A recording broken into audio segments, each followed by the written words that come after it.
Welcome to the podcast discussing journal entries used in a process costing system. The journal entries used in a process costing system are similar to those in a job order cost system, with a few exceptions. Instead of assigning manufacturing costs to jobs, they are assigned to processing departments.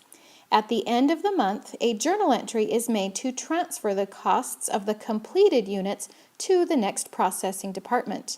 In the journal entry shown here, notice how these costs are recorded specifically to Department 1, which is shaping. In process costing, each department or process maintains a separate work-in-process inventory account. Thus, this entry to record direct materials used by the shaping department debits the WIP account for shaping and credits the raw materials inventory.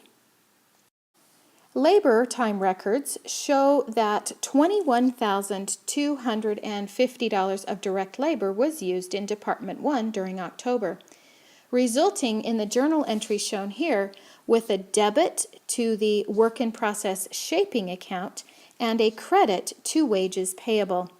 Manufacturing overhead is allocated to the shaping department using the company's predetermined overhead rates. Just as in a job costing environment, the company may use a single plant-wide rate, departmental overhead rates, or activity-based costing rates to allocate its manufacturing overhead costs. Let's say that Department 1's overhead rate is $50 per machine hour, and the department used 935 machine hours during the month. That means that 46,750, which is $50 an hour multiplied by 935 hours of overhead, should be allocated to the department during October.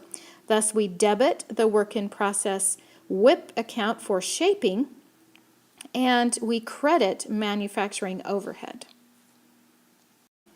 Based on the previous entries, the T account for work in process for Department 1, or shaping, would look like this. Notice the balance in the account is the same total costs to be accounted for as calculated in Step 3 of process costing. By performing the 5 steps of process costing at the end of the month, we were able to determine how much of the $208,000 should be assigned to units still being worked on, or $32,000, and how much should be assigned to the units completed and transferred out to the next department, which was $176,000. The company uses this information to make the next journal entry transferring the units to Department 2, or insertion.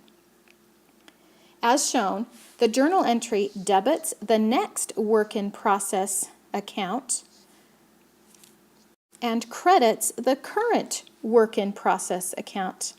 After this journal entry is posted, the work-in-process Department 1 account appears with a new ending balance of $32,000, which agrees with the amount assigned to the partially completed units left in work-in-process. And that concludes our discussion of journal entries in a process costing system.